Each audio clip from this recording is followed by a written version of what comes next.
All right, everybody. So the hype continues for the start of the Galar Defenders League. As the title suggests, this is going to be a power ranking for our drafts from the coaches for this season of the GDL. So, que pasa, YouTube? How's it going, everybody? If you're excited, make sure to hammer on with that thumbs up button down below. I am not alone here today. With me, I have the co-founder, co-creator of the GDL, my boy, my homie, my pal, Mr. Aaron2420. Say hello. Que pasa, YouTube? It's Aaron2420 here. Feels good to say that. I had to steal it from you. Please go away. You invited yeah, me. guys. Yeah. Yeah, so I know. we're I should have here. just done this by myself. God, no, what's up? Yeah. So we're here with the GDL power rankings. Now, remember, leave a like down below. Check out all the coaches. Leo will probably link them all down below. And the Twitter, and along with our draft analysis playlist, all of which Leo will remember to at least tweet out, if not link down below. Yeah, so we're going to have all that down in the description. Check it out. If you missed any of the draft analysis, or if you don't know our roster, definitely go check everybody out. Week 1 battles will be going up this Sunday, guys, on the 12th, and then on the 11th we will have team builders. Team builders are not mandatory, so if you don't see a team builder on Saturday, don't think that the upload date for the battles have been pushed back. Battles for week 1 are definitely going up the 12th, so be on the lookout for that. So I guess besides that, sit back, relax, and the way that me and Aaron are going to be doing this is that if for some reason you haven't seen a post draft power rankings, we're going to be ranking each draft from 12 to 1, from worst to best. I don't want to say worst to best because so we might hurt somebody's feelings, but hey, that's what power rankings are for. You'll be fine. Leo said specifically he wants to hurt everyone's feelings. No baby shit. Build some tough skin there for a second. So yeah, so I guess from here we can start out at our number 12s. Now obviously me and Aaron do not have the same rankings. We did our own separate thing, and we're going to be giving quick little opinions on why we have them ranked here and not in another spot and whatnot. So yeah, starting off at number 12 here for me, I have mid-tier, I believe. Yeah, I would say mid's your 12, my 11, so he definitely averages at our lowest at least. So yeah, I think and it's then good to start what with was mid. your 12? My You 12 had was Nate. right? Yeah, so we'll start with mid because he averages the lowest between our rankings. Yeah, that's fair. I feel like, I don't want to say mid's draft kind of seemed underwhelming. Like, the Halucha is a really nice addition, but if you look, like, there's really nothing he can take advantage of with Halucha on his team. My biggest complaint about the Halucha pick, honestly, was that he only has Greedent to actually pop terrain on it. And that means he needs to bring max Greedent with... Yeah, he actually needs some Grassy Seed for Seed Bomb, I believe it is. That's really all that he can do with it, I didn't even know that. Is taking advantage of his max captain for the 3 turns, and within those 3 turns he needs to clear a grass move or Psychic Fangs or something of the sort to pop terrain. And that's really it. Yeah, and like the thing about Greedent too, it's because it's decently bulky, so there's no guarantee it's going to be gone before the terrain is gone either for Halucha to come in. Yeah. Honestly. Plus, his only rocker's Colossal too, right? Like that, I don't really like that either. I mean, he does have spikes with Roserade, to be fair, but rocks are a lot more spammable in this format, and taking 20-minute timer into account, taking turns to actually set up spikes is a little bit of a yikes. Yeah, plus Colossal is one of those mons that I don't think you can reliably bring every single week. So there's going to be chances that mid doesn't even have rocks certain weeks. So that could be a little bit problematic. I do like the Aegislash pick. Definitely think Aegislash has potential to be a monster. Duosion for one of our low... I think Duosion was tier 5, wasn't it? Yeah, it was tier 5. It was a pretty good tier 5 pick, to be honest. One of the better mons tier 5. For a tier 5, Duosion was a pretty good pick. Alloy Cream is something I really would like to see do work. Raichu's one of the few electrics that can touch ground type, so that's a huge plus in my opinion. Even though I just said Colossal's not the best rocker, I don't know why I love Colossal so much, but props to him for having Colossal. I love Colossal. So I think my biggest complaint about mid's team is honestly the fact that for such a fat team and a 20-minute timer, it's really a curse. I think his team is truly only ranked so low. Like, it could have probably been 11 or 10th for me personally if it wasn't for the timer being such a big issue, but that's going to hurt mid a ton this season, in my opinion.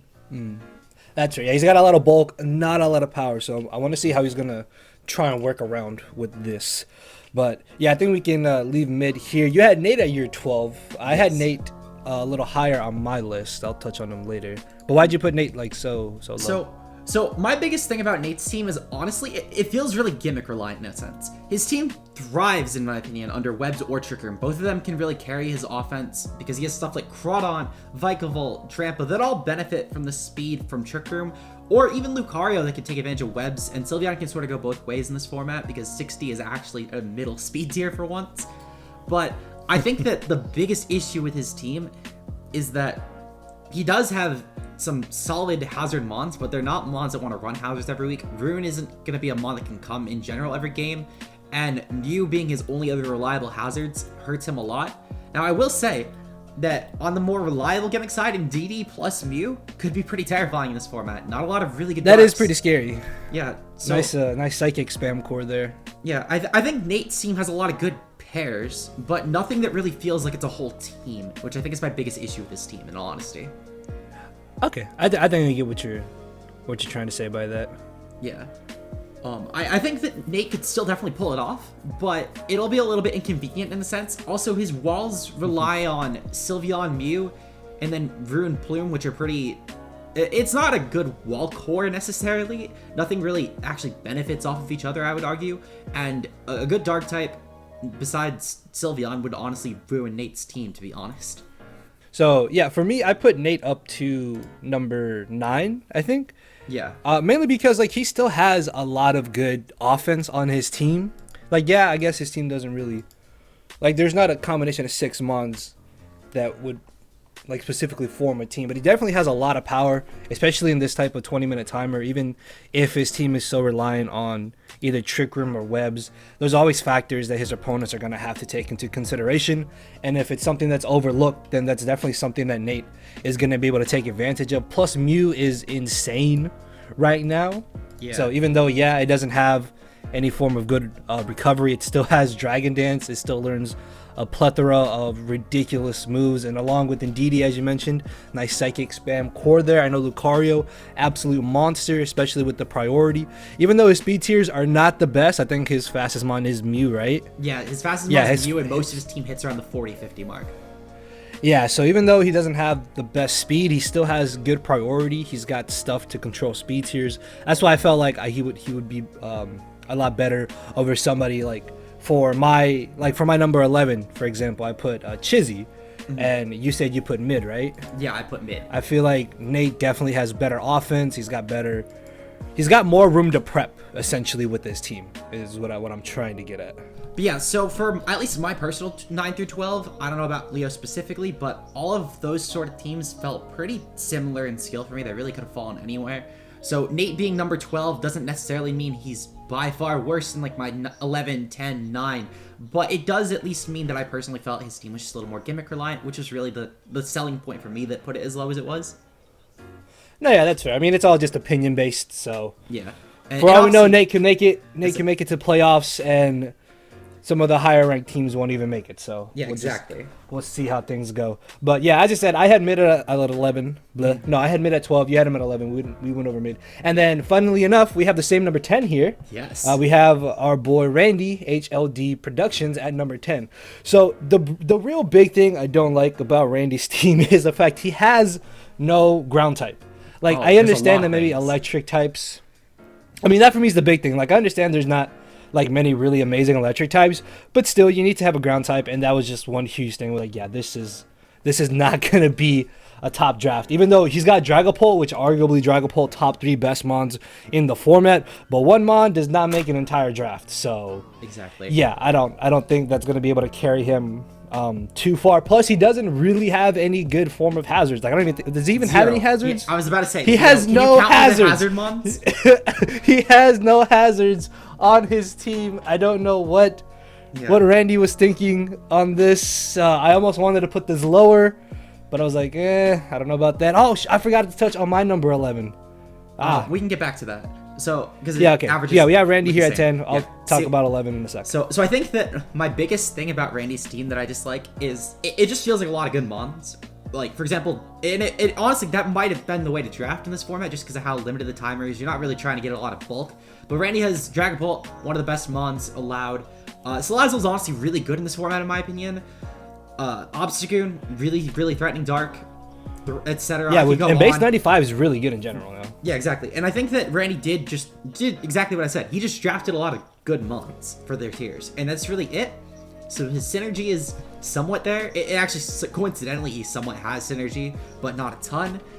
His speed is really good, which is actually really, really threatening in this format, being so offensively based. But no hazards. It's gonna really hurt an offensive team.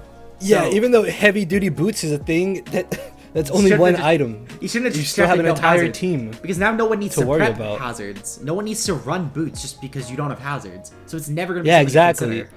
I don't know. I'm hoping he makes some trades or something, dude. He's got to pick something up because he's not going to be doing well with something like this. Like you said, yeah, he's got a bunch of good mons that I guess kind of seem good together, but besides that, there's not really much going on with this team here. Yeah, I think Like, Brady's been playing too much VGC because he forgot what hazards were. Probably the VGC side has taken over his brain. I do like the tier 5 throw though as a Dynamax captain. I think that was definitely something as a Dynamax mon that might have been a little bit slept on. Obstagoon, as I said, base 95 speed is amazing. Plus Obstagoon has 3 really good abilities. Gives him Parting Shot too, which Parting Shot can really help out his setup, like with Salazzle, Dragapult, even Throw, and Braviary too, which is kind of awesome. If I'm not mistaken, I think Abomasnow gets Aurora Veil. Yeah, it does actually get Aurora Veil, so that is actually a really good selling point for Abomasnow at the very least. Yeah, so he's got Aurora Veil, so that's kind of cool for his potential setup. But again, like the lack of hazards, like that chip damage is going to be so noticeable, I think, and the fact that literally any electric Pokemon can just run a Choice Scarf or a Choice Specs and just gain free momentum or free kills is going to be something that really, really hurts Randy here. Again, I'm hoping he makes some trades. I don't know what he's going to plan to do with that weakness, but I guess we'll have to see. But yeah, we had him at number 10 here. I would say the Dynamax note real quick, I want to touch on that. I think Randy probably took advantage of the Dynamax captains, one of the best considering just what he got, but that again doesn't really save a team. At least that was the big reason he was on my number 12, but that's really it. I just wanted to mention that, I guess. No, that's right. Yeah, number 10, I think he's solid. So as I said, I forgot that I kind of skipped over my number 11, but it is actually Aaron's number 9. So for my number 11, I have my boy Chizzy, and he had him at number 9. And the main reason why I put him so low is because, first off, this is his first draft ever. I did try and help him draft a little bit, kind of try to give him some advice and stuff there. But I guess like the thing about his draft is that it is a little bit underwhelming. Like Komodo, I guess because we didn't allow Omni boosting as a tier 1 Komodo is really not the best thing ever. Although in his defense, he didn't know that the Omni boosting wasn't allowed. Even then though, like the rest of his team seems a little bit odd. The speed tiers are really all kind of over the place, honestly. If you really look at it, his removal also is really not the best with him having Vullaby as his only removal along with Dhelmise. Like Dhelmise isn't that bad, but typically at least trying to have 2 solid forms of removal I think is pretty good. Although I guess you can't argue he can put just heavy duty boots on most of everything, I suppose, that is weak to his to hazards potentially, but the removal is really not that good. The speed tier is a little bit odd in my opinion, honestly, although I do like his Fairy Steel Dragon Core with Komodo, Grimmsnarl, and Steelix at least. Yeah, see, for me, the reason I actually put Chizzy at number 9 was the fact that he has really, really reliable hazards, probably some of the best overall hazard setting among especially the lower teams, but just in general. Steelix with sturdy rocks, Quillfish has dual spikes, he has, I mean, that's really it, but honestly, they're 2 really reliable hazard mons. And then he has Como as a somewhat backup rocks option, though in this team it's definitely going to be more. Yeah, but you're never going to want to run. I mean, maybe like 1 or 2 like matchups, that. but that's really it. It's really a niche hazard at best. But Steelix and Quillfish are ridiculously reliable hazard mons. On top of that, he has 2 really reliable setup options with Como and also Poltegeist, who can actually pretty well support each other, because Como will break any sort of darks or that'll stop Poltegeist, and Poltegeist can stop Psychics for Como, so that will help a ton. Also, the screens plus T-Wave from Grimmsnarl will be huge if he's trying to set up, while still having some okay removal. I would argue his removal is actually pretty good for this format, being Vullaby and Dhelmise, both really solid but Vullaby I feels like one of those really niche mons. Again, you're never really going to bring it all that often. Even if you do, you're going to have to mandate it to having Defog and Roost. That's 2 slots already. Yeah, I can see Dhelmise being more of a removal than just him bringing Vullaby. Yeah, Dhelmise will probably be the more common removal, but he does have Vullaby, and honestly for the tier 5 slot, again, it was a pretty good one. Max Basculin as well is really nice. while not as nice as, let's say, a throw, for example, Basculin being able to set rain for itself on top of the adaptability and a pretty good speed tier. Honestly, it might actually be a pretty good Dynamax captain, in my opinion. Yeah, I feel like that was definitely one we kind of overlooked. Yeah. Because it lets it also run special sets a little bit better. It can be mixed too, just because of the Dynamax damage output and stuff. It also gets Dynamax fighting and agility, so it can like double its speed and then boost its attack too. Yes. Which is a little bit scary, honestly. Yeah, since it's not required for first turn Dynamax, Chizzy could definitely run with something like that, and I think that will... It's really just the setup. I think his team is extremely setup heavy, but obviously if he could take advantage of that instead of going for more of a passive set, which he could definitely do on this team. I mean, Poltegeist is definitely a bit bulky. Manectric can definitely pivot into some fat, like Delmise and Grimmsnarl and Steelix. But I think if he goes the more offensive route, this team will be a terrifying one. If he doesn't and just falls back onto the fat aspect, it'll definitely hurt him a bit, in my opinion. No, yeah. I also don't like that he doesn't really have like any immediate damage output. Yeah. But he does have a lot of good potential setup. Again, he's got a lot of good ways to help that setup potentially come in. The hazards being set up, the screens for Komodo and Poltegeist is also really, really handy. Cinccino, I am not a fan of Cinccino. I think he only really picked it up because of the speed tier, so I don't really know how he's going to work with that. But I don't know. I felt like maybe I could have put him a little bit higher. I don't know. I just feel like I don't like the speed tiers. Again, like it's too setup reliant. There's no immediate power. I also don't like the double typings, like the double ghost and the double dark, or the Vullaby for tier 5, and the double water too. But I don't know. We'll see how it goes. Again, this is the first draft league, so we'll see how he fares with everybody else. So yeah, I think at that point we've done what, 12 through 10, 12 through 9. So yeah, moving on to number 8. Yeah, so who's number 8 are we gonna do? Because these are actually, we got a for bit number 8. I had Matt. Yeah, I had Matt and at number 4. You had Frosted. Yeah. Where'd you have Frosted? I had Frosted at 8, and you had 6. I had her at 6. We can do Frosted. Okay. I suppose. So my number 8 next up, and Leo's number 6 would be Frosted's team. So I'll go over this a bit first, and then I'll let Leo jump in. One of my biggest complaints about Frosted's team is it's not really any sort of breakers on it. It's really, really fat team. And while the fat is really good, as mentioned as an issue with Mid's team, she's definitely going to have a lot of issues with just trying to get past the timer. The only real breakers on this team are Hatterene and Conk, which can actually function pretty well together under Trick Room. And then also the Sun aspect with Ninetales Shiftry on the fast end could be pretty nice. Max Captain Jolteon's pretty decent just because it can actually run Max Psychic for extra sensory, getting an extra move to use. An extra sensory, Synchronize. Yeah, Max Synchronize.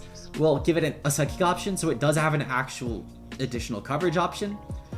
Corviknight, really solid pick for the slot, in my opinion. 7th overall pick. Corviknight was a pretty good option.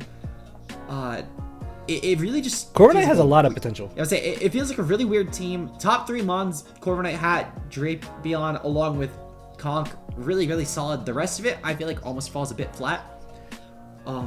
That's fair. I think that it has options, unlike with, let's say, Nate's team, where I felt like it was just a couple of random options. You could definitely make teams out of this, in my opinion, but it just feels a bit weird, and it feels a bit too passive. Besides the Hat Conk, that's really it for offense. I feel like you could make an argument that Ninetales is a breaker because of Drought in the Sun. Although, to be fair, like any fire type is going to be walling Ninetales pretty much. Also, Inteleon, like, it has a base 125 special attack, but it's a little bit weird to have Drought Ninetales with Inteleon, so I don't know if she is ever going to want to bring those two together, which is something that definitely the opponent can scout for or take advantage of. For sure. Also, her lack of hazard mons, literally her only hazard option is Gigalith, which... Yeah. If she brings it with Sand, then is she going to want to bring Ninetales with Sun? Well, she does actually have Toxic Spikes. That's going to work. She does have Toxic Spikes, yeah. To be fair. And Hat can, I guess, bounce back hazards, but I do agree hazards will definitely be the big issue for this team. Because the team that'll really want hazards yet. No, yeah, I do like the Hatterene and the combo. That's definitely a really good Trick Room aspect that she has going on. Jolteon, I don't think Jolteon's a Pokemon this generation, even though I've loved it so much in the past. Yeah. But I guess with Dynamax, it's not entirely too bad. Like, yeah, like you said, it gets the extra option of the psychic move, and I guess it can boost its shadow balls, but still, like any Spadef ground type for the most part is going to be able to kind of switch in against it for free. Corviknight, in my opinion, has a lot of potential to be really, really good in draft formats, so I'm hoping she'll get to use it correctly. I really want to see that thing put in a lot of work. And then I do like Like, the one thing I like about her team is that she has a lot of like little cores going on here. She's got the Sun core with Shiftry and Ninetales. She's got the Trick Room core. She's got speedy threats with like Jolteon and Inteleon. I guess she doesn't really have the best physically offensive mons, besides like it's just Conkeldurr. Conk, and then the next one's Corviknight. Yeah, and like Drapion being one of the few Pokemon this gen that still has stab knockoff is going to be really handy for Conkeldurr, especially because Conk did lose knockoff itself, so those two paired up really well, going to be pretty good. Her removal is not really the best either. I think she only really has Magic Bounce, and I guess Defog on Conk, but you're not going to always want to run Defog on Conk. And Corviknight, that's true. But then again, the same thing with Corviknight. Like, if you run Defog on Corviknight, you're probably not going to run a setup on Corviknight. And I feel like Corviknight definitely functions more as a setup sweeper that wants to be able to come in, boost late game, and just sweep. So for sure, I wonder how she's going to work around that. But I still felt like she did a pretty good job in drafting. That's why I had her at my number 6.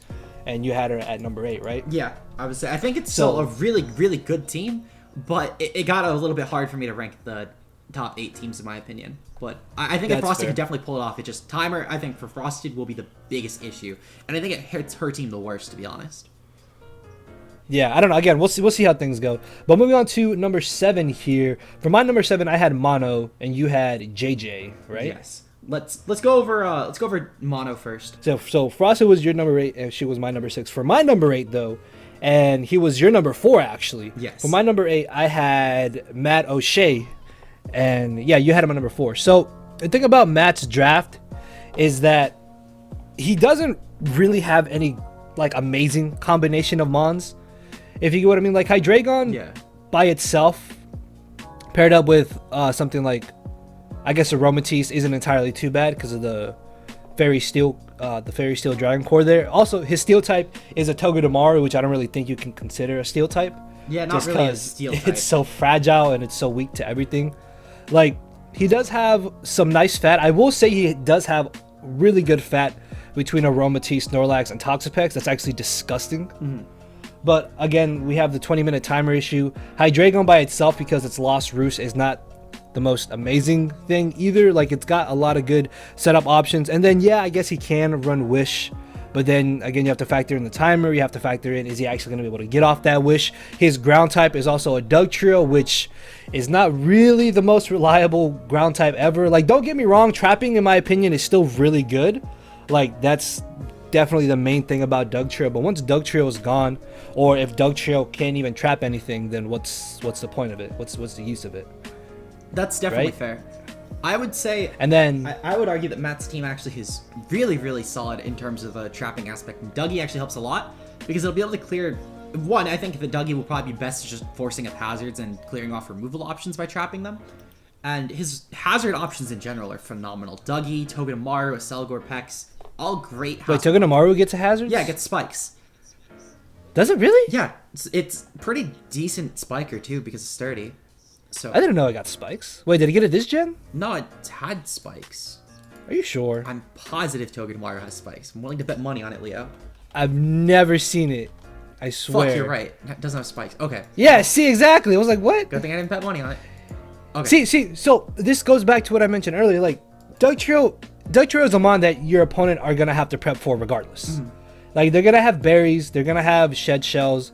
So either Dougie's going to get up hazards and die, or it's going to get up hazards and do a little bit of damage. I don't think Dugtrio is going to ever go down the route of actually being able to totally eliminate something. Or if it does eliminate something, that means that Matt has given up the chance to potentially get up hazards. That's another thing I didn't really like about that aspect of his draft. See, honestly, I think that probably the biggest selling point for Matt is that Dougie, Aselgor, Pex all can fit hazards pretty well on their movesets. So even though he only has one of each hazard, well, 2 for Toxic Spikes, I think that's still really good for Matt in a sense. His setup... Yeah, I mean, spikes are better than nothing, I guess. Yeah. His setup with Hydra and Snorlax, 2 disgusting setup mons for sure. Aromatisse could definitely also set up with Nasty Plot as well. So he does have some setup offense for sure on his roster. And his fat, besides Pex, is not passive at all, which I think is a good selling point with 20-minute timer. His breakers are pretty solid. He's going to be relying on Hydra pretty much every game, and if Hydra can't do something, that'll be a big issue for Matt, which is why I only put him at 4. But I think that Hydra having Dragon Dance and Nasty Plot will benefit it a lot, along with its coverage pool. Togedemaru, pretty good max mon because it can set up max lightning for terrain. Steel Spike will give it defense boost, which I mean is okay, I guess. But it's really just max lightning and the decent speed tier at 96, which will be pretty beneficial to Matt.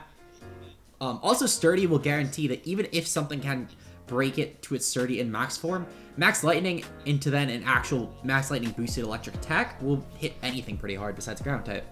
Yeah, as a Dynamax, I mean, really any Dynamax tier 5 has good potential. But yeah, I get what you're saying. Yeah. Like, I do like his speed tiers. His speed tiers are really good. I like his momentum and stuff. His fat, as I mentioned, is absolutely disgusting. But as for like stuff, like I'm a huge fan of stealth rockers. That's why I'll always like be pointing out the lack of rockers on a team. Yeah. Spikes though are fine. Like spikes from Excelgor are definitely good. Again, his momentum is really good. He's got some good trick room aspects. So while there's a lot of good things about the draft, there are still like certain like nitpicky things I was just not a big fan of. But by no means this is the bad draft. Definitely has a lot of good potential. Like that's why you put him at 4. Yeah. I had him at my number 8. I would say my biggest complaint, honestly, well, I have 2 really big complaints. One is it feels like his team is pretty predictable in terms of what can actually come and what it's running. And I think the other big issue is that while Togedemaru isn't a bad max captain, Dusknoir could have benefited a lot more because it's already a fat mon, and it does get options like max fighting, for example, to boost stats. So I think that was a bit wasted. But otherwise, I think his team is really good, to be honest. Yeah, so solid overall. So moving on to number 7. My number 7, I had Mono and you had JJ. Yeah, ours are flipped your actually. number So it's our number 7s and 5s. So we'll just cover them both. Let's do Mono first. Yeah, that'll be 2 out 1. So Mono's draft is very interesting. The round 1 Dracovish, I think he was like pick number 4. Yeah. I don't know if I would say that was a little bit early, but like a big thing about Mono's draft is that look at his team, and because he drafted Pelipper, like once Ferrothorn is gone, or once Ferrothorn is weakened, what does he really have to switch in that's going to want to take water moves? Or like just Scalds in general? No, Like that was a huge issue. breaking point, in my opinion. Like the cool thing though is that, yeah, Dracovish in Rain, that's absolutely going to murder everything.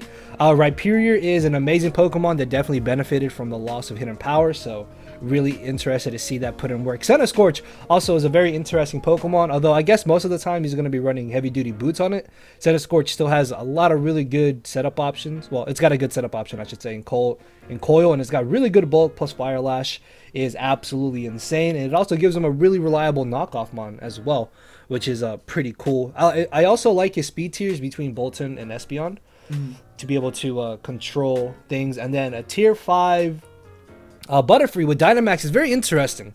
I'm wondering how well that's actually going to work out, honestly. I mean, any tier 5 max flying mon will automatically put in work. Butterfree, especially with no worrying about hazards and strengths of boots, will be even more benefited. I guess the reason that I had Mono at number 5 was for a couple things. I think, honestly, I really overlooked the rain aspect. That, had I thought of it more, maybe would have put him down. But my biggest benefits to Mono's team were, 1, the rain. I thought it was a plus because of Dracovish boosting Ferrothorn. Oh no, yeah, that's going to be murdering everything. And on top of that as well, having Centiskorch, well, obviously Centiskorch is weakened because of the rain. At the same time, without rain up, it actually still does help with the Ferrothorn fire weakness, which I thought defensively was actually really cool. He doesn't worry about hazards because of Espeon, along with also Defog Pelipper and Galarian Weezing both being defoggers. So I think that will actually be really good because it's not even that Centiskorch will be boots reliant. Well, it will obviously be beneficial.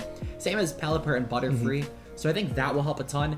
His round 1 Dracovish honestly was extremely underwhelming. There were still some really good round 1 picks like Gengar, Hydra, for example, that were both around. Mew and Drill were still around.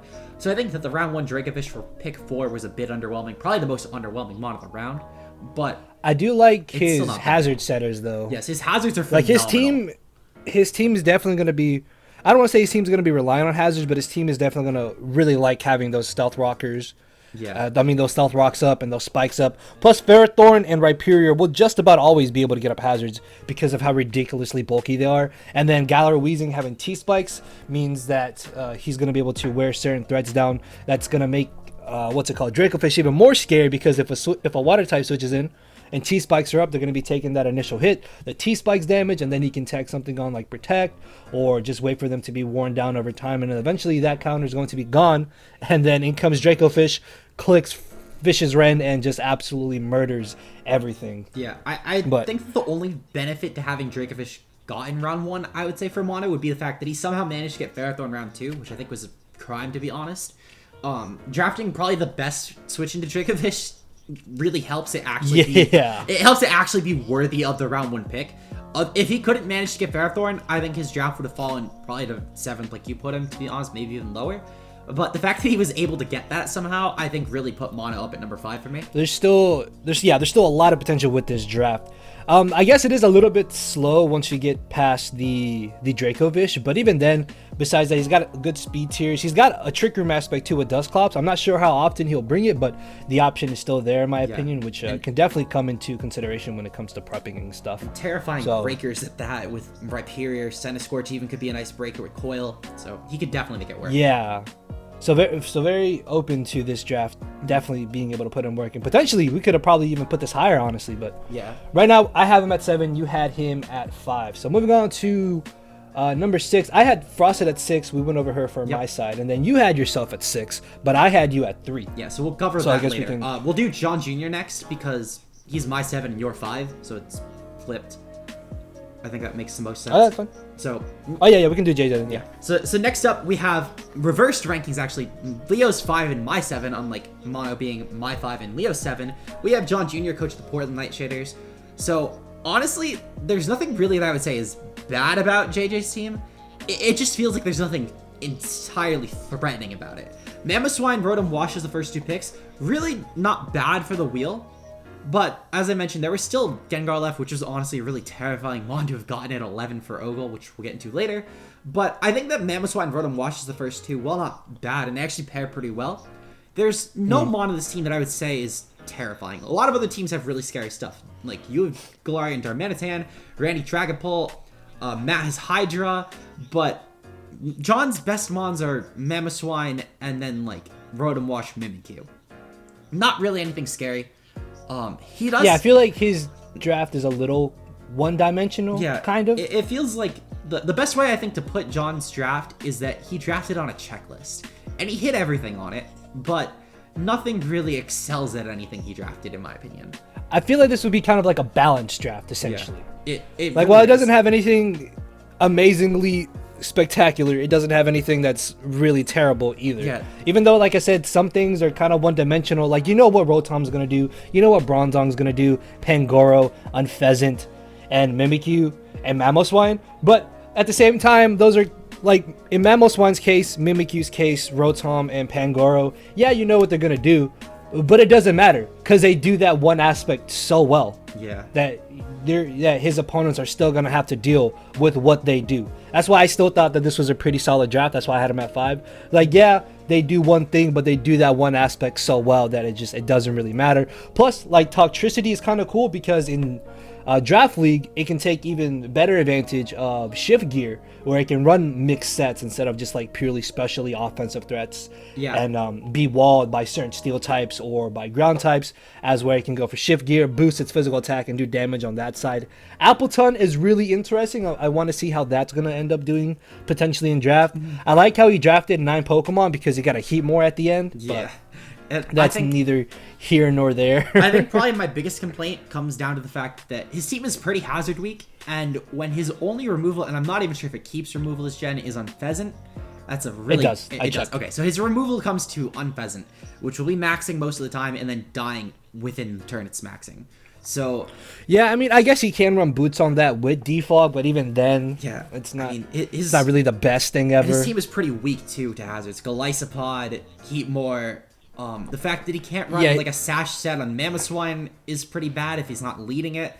So plus you're not gonna want to run. You're not gonna want to have rocks on Mamoswine every week, which limits him to having bronze on rocks, and then that's something his opponents can easily prep for sure. And all that shenanigan. Heatmore, like, honestly, do you really think he's gonna be bringing Heatmore? I don't. No, I don't. I don't see why he even drafted Heatmore. No. I think as well, if Mimikyu worked like it did last gen, I think it could actually be a really good team, and it could definitely boost his team more, because Sash utility Mimikyu could be good, but the fact that Mimikyu can no longer stack a Sash with Disguise because it takes damage when it breaks is a huge issue for Mimikyu. I think that takes a ton of diversity out of it. It's limited to And even just last SD Life gen, Orb. even last gen it was only really a threat with Z moves. Now it doesn't even have Z moves. Yeah, so now it's gonna have to definitely be went down. SD with Life Orbed, and that's even more damage that it's gonna be taking. The only reason and it's just Mimikyu gonna be kept hitting its, a lot less. The only reason Mimikyu kept its tier is because the lack of better options because of the dex cut. That's really it. So I said I think he drafted on a checklist. His team's not bad by any means, but I wouldn't say it's balanced for I wouldn't sure. say it's great by any means either. No, yeah, this is definitely like I said, like a balanced draft, like Yeah. to the T. So we have our 4 Not teams. amazing, but not underwhelming in the slightest. For sure. So we have our So, yeah, we top have- 4 teams now.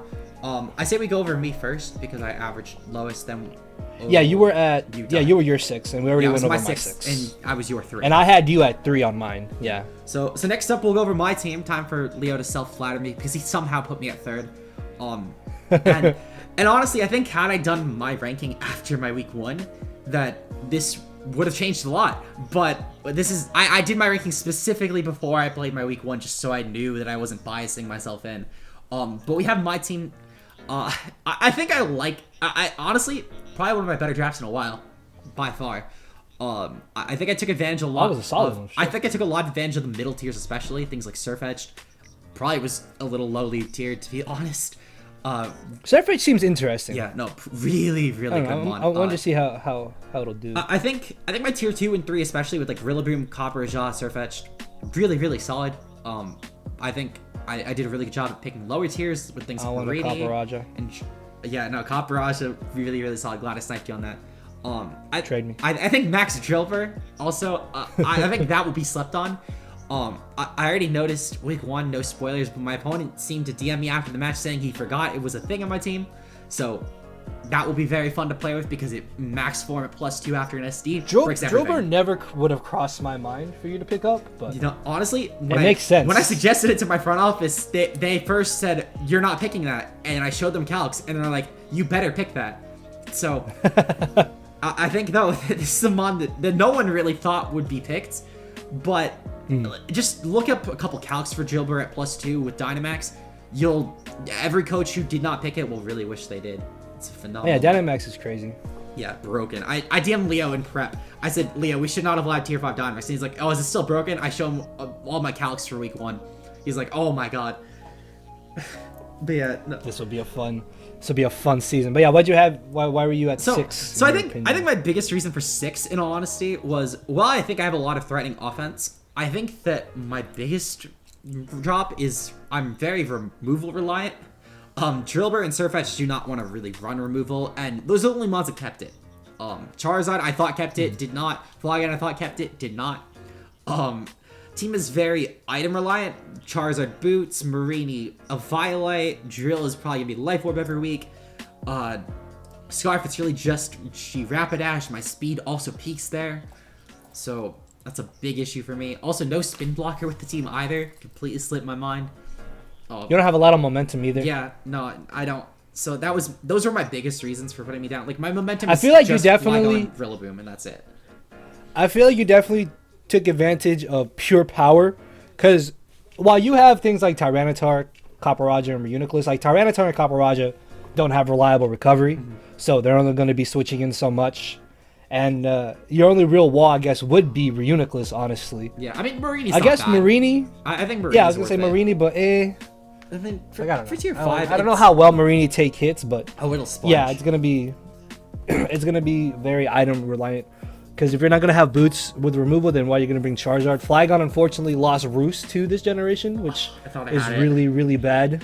Oh, it's Yeah, another thing. like it still gets DD and U-turn, I guess, but Uh-huh. even then, it's not really the best setup mon or the best type of Pokemon to gain momentum. Yeah. I don't necessarily think a cap of 105 speed is the worst thing ever. I mean, because not the meta this game is gen, just generally but slower. It's still not great when there are teams with like 140, 110 even is really fast. Yeah, this gen. so I guess it's- you're gonna be forced for certain Scarfers and oh, stuff. for sure. I definitely do like the tier 5 Dynamax Drillbur. That's very interesting. Like you said, that thing could definitely put in work. I think probably gonna be dropping Flygon now that I know it doesn't get Roost either. I didn't even look into that. I just drafted it because like banded first impression I thought was cool. Also, I noticed your team is very physical orientated. Oh yeah, no. Very So physical. you're not gonna be wanting to take Scalds or Will-O-Wisps very often at all. Especially if you lose like Reuniclus or Marini, then expect a it's Flygon gonna be drop. a giant problem. Expect a Flygon drop. I did not know that thing lost roost. That is fair, and then you're gonna trade me Caparajah, right? No, sweetie. Oh, come on, I want it.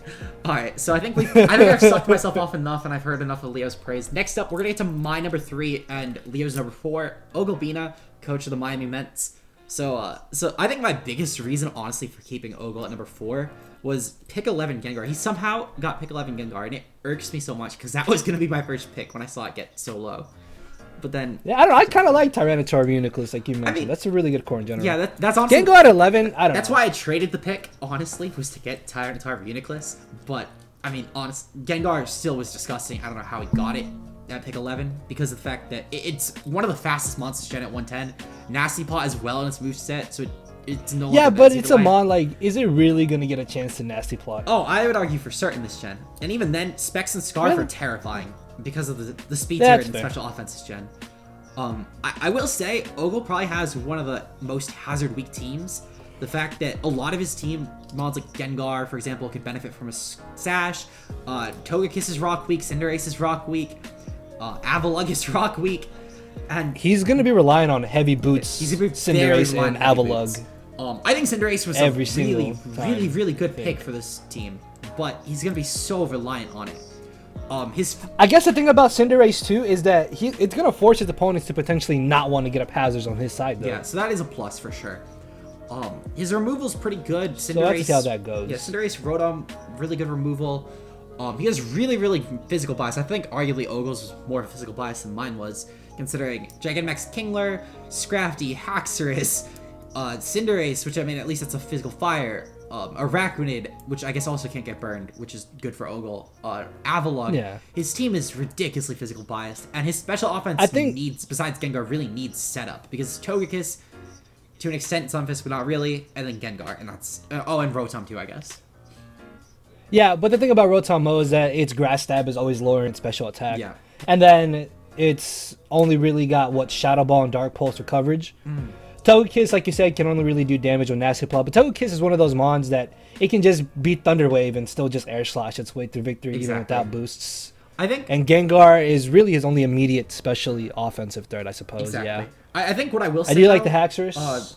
Ogle's gonna really benefit from Web's Araquanid, especially. It's going to be terrifying for opponents, with things like Gengar and Haxorus becoming much more threatening with choice items. He's got really good momentum too. I like the momentum between the Cinderace and the Rotom mode. And then Togekiss gets Baton Pass too, so... Oh, that's right. That's definitely a good form of momentum as well. And Gengar always loves to come in for free, same with Haxorus. Even Scrafty too. Dynamax Kingler is kind of interesting. I want to see how that's going to end up playing out for him. It's probably one of the weaker options, but at the same time, I mean, Kingler does still have a disgusting physical attack stat, so it'll still carry. Yeah, so I think he's definitely worth a top 5 draft here. For sure. Because there's a lot of potential that he can do.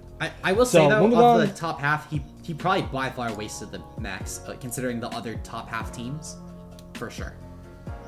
That's fair. I mean, who knows? Kingler could probably put in a lot more work than we're expecting it to. For sure. Yeah, so moving on to, is it number 2 or number 3 now? Number 2. We have top 2 options. Number 2. Ours are flipped. Let's cover you last because you're hosting the video. End off with you. And you put Die. So you had Die at 1, I put Die at 2. Yeah. So my number 2 and Leo's number 1 is Diet Tight, coach of the New Britain Rockcross. I'll let you go into why you put him at number 1 because I feel like that's better to talk about first. You put him at number 1. I put him at number 2. Right. Yeah, I put him at number 1. Okay, so I guess we'll talk about Diet first. I'll talk about him first. So the biggest thing for me, honestly, I think Dai and Leo's teams were extremely interchangeable. My biggest thing for Dai was just the fact that he had Weather, in all honesty, to put him above Leo for me. Sadly, he didn't get T-Tar. I made sure he did not get T-Tar. I was going to wait on it possibly for round 3-4 core, but I saw him get Drill, and I was like, no, Dai is taking T-Tar, so I took it first. I think that Dual Ground Sand is a little bit underwhelming, especially with Hippo. Personally, I would have wanted Baby Hippo maybe, and then, gotten a better mon than Turtonator for his other tier 5, but just personal bias. His team is really, really solid, though, in terms of just an offensive aspect. Drill being able to also boost speed with Rapid Spin makes it not sand reliant anymore, so Hippo could even just not come to a game and Drill could still sweep. Great momentum with Galvantula Whimsicott. Really, really solid, especially with Whimsicott being able to allow setup options from things like Drill because of Memento. Berserker probably is his biggest crutch on the team because it's his only real Psychic switch. Well, yeah, it's his only real Psychic and Fairy switch in, actually, if I'm not mistaken. So he doesn't have a Dark type, does he? No, he has no Dark type, so Psychics will be a big issue. His only Psychic switch Psychic in types are a problem. and his Fairy switch in, well, Psychic and Fairy is really just Drill and Berserker, but both are going to be pretty crutched. Fairy, I guess he also has Arcanine, which is horrible, but still not great. Yeah, I really feel like Arcanine plus Turtonator was a little bit odd in my opinion. Yeah. Especially because he chose Haunter as his Dynamax captain. I feel like Turtonator might have been a little bit better. But then I guess in that sense, Haunter does might have boost not special been attack, worth then. so I think that is the big reason to boost it, to be honest. Because it's Yeah, still but 95. it's only base, what, 90? 95 Is it speed. 95? Okay. Yeah, so it's one of the faster monsters gen, to be honest. And still a nice Yeah, spin that's blocker. fair A then, Violet especially with the slow helps. metagame. Yeah, it's actually pretty good, I think, I would argue. I think the die is one of the best. I actually almost got it had I not got Jailbreak. I would have gotten that.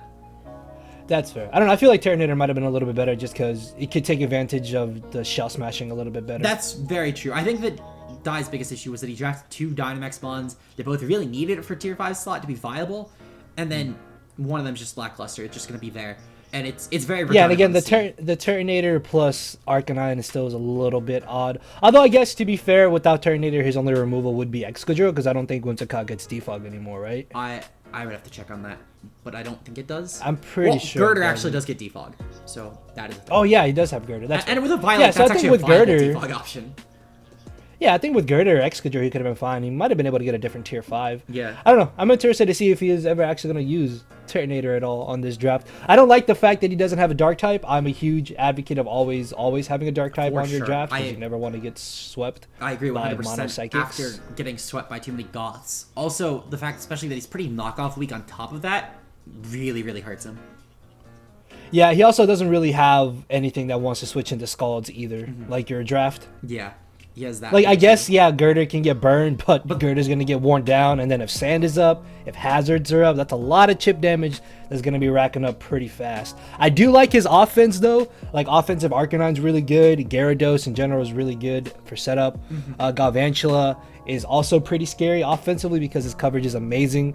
Excadrill in the sand is terrifying, and like you said, it gets rapid spin, so now it doesn't even need to rely on sand. Turtonator, even though I doubt it'll come, it's still there as an option to potentially be something that his opponents are going to have to be weary about. And even though I don't think Dynamax Haunter was better than Turtonator, base 95 is still really good, and it can always keep boosting the special attack, so it's definitely something his opponents are also going to have to watch out for. For sure. Honestly, if they're not going to take it into consideration as a threat, it's definitely going to be putting in a lot of work against people then. Yeah. So finally we have my number 2 and your number 1. Leo really wanted to put himself at number 1. He just couldn't handle it. Hey, I had to sell myself here, man. Come on. So Leo, Leo, you want to go over your team first, and then I'll break you down. You'll break me down, jeez. All right, so I put myself number 1 because I'm awesome. So all right, so your turn. Perfect. So so I, I think my team ended up coming out pretty well, because like the main thing I wanted to go with was getting a lot of momentum for Galar Darmanitan to kind of just come in and click buttons, and I feel like I did that pretty well. Everything on my team except for like maybe 2 Pokemon have access to momentum, which even outside of Galar Darmanitan, I have Mons that like coming in. Like Noivern likes coming in for free, so does Heliolisk. So that's really good. I will say that my team is very specially offensive, which I kind of overlooked, but at the same time, I still have Seismitoad that can be physical. Silvally has Swords Dance and got multi-attack buffed. What else? Gorgeist and Garbodor can be physical. Yeah, I mean, Darmanitan is really like the only physical mon I even need, let's be honest. Yeah. So, see, I don't really think it's that big of an issue. I think I did my speed tiers pretty well, although the one thing I don't like is that I think my draft is a little bit too fast, so that could come into some issues later. I don't know, it could come into some issues later, but I still have Trick Room aspects with Claydol and Gorgeist if it really comes down to it, so I'm not entirely too concerned about it. I really feel like my hazards are pretty good. Claydol, Seismitoad, and Clefable all can reliably run Stealth Rocks. I have double Parting Shot to help my setup. And I found it funny too because between Parting Shot Thievul and Parting Shot Silvally, they can really help each other out. So while Thievul may not be the best tier 5 Dynamax captain, it can still come in.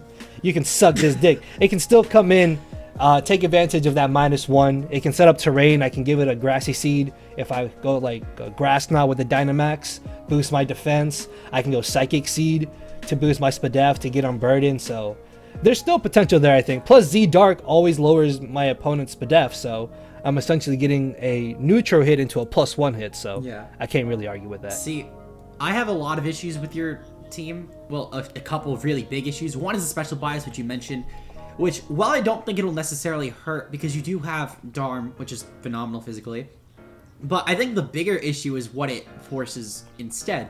Because Seismitoad and Silvally could definitely run either offense, but they're going to be pretty forced to be physical mons in a sense. And Seismitoad is definitely more of a defensive mon.